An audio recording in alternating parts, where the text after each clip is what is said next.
Now that our program can flow in two different directions, we may want more directions in which our program can flow. This is where the Elif conditions comes in. Let's discuss it further in this video. The Elif condition is short for else if. It is used to check for another condition if the first condition is not true. We can have as many Elif conditions as we want, but we can only have one if-else condition. Once the program finds a true condition, it executes it and ignores all the code below it.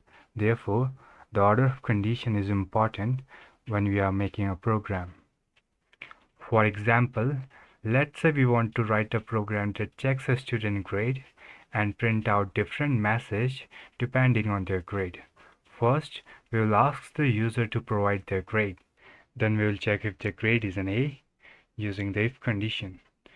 If the condition is true, we'll print you are an excellent student. In the same way, we'll check for B and C using the Elif condition.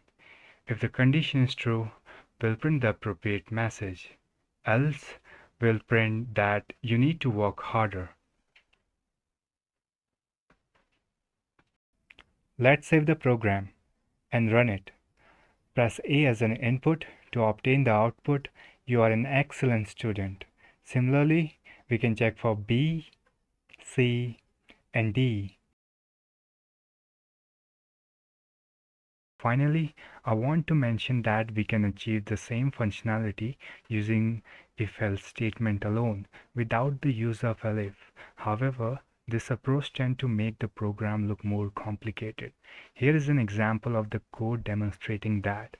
I don't recommend writing code in this manner as this unnecessarily reduces readability, but it's good to be aware of alternative approaches.